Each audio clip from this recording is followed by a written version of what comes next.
aan dhaweyd waxa la ii keenay nin Soomaali oo 70 jir ah mishinariyadii 60 sano 70 sano ka hor Soomaaliya laga furay oo dadka lagu kirishtaamaynayay ayuu ku kirishtaamobay haddana 70 sano jira nimanay saaxiibayiin baa soo qalqaaliyay waxay yiraahdeen inuu diinta ku soo noqo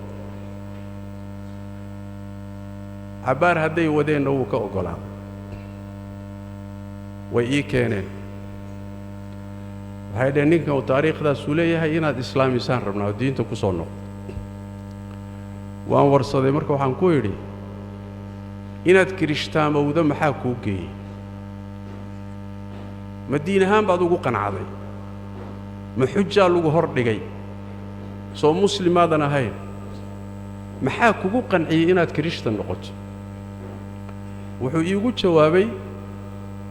xero ayaa anagoo baadiyaha ka nimid baanu xirana lagu soo xareeyay kadibna cadaankii baanu isdhex galay waxna qanciyo dhoomayna sheegin laakiin kaliya waxaan ka helay dabeecadooda anaga waxaan ka nimid bulsho aan isu naxariisanin oo isdisha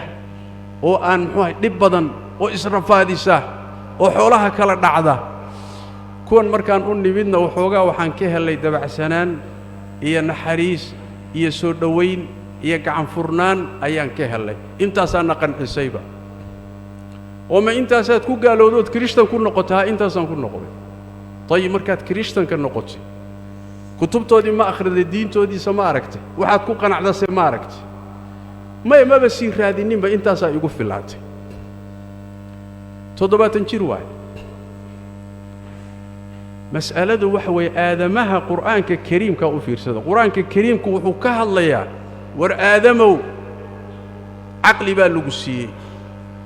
garaad baa lagu siiyay qalbi baa lagu siiyay waxa aad qaadanayso ka baaraan dag xujjada raadi rog burhaanta raadi nabiyuni bi'ilmin in kuntum saadiqiin war wax cilmiya ii sheega haatu burhanakum xujjadiina keena fikir waxa aad qaadanayso ilaahay aqliga wuxuu ku siiyay inaad fikirto waxogaaga dheefta iyo waxogaaga hunguriga meel ma gaadhayaan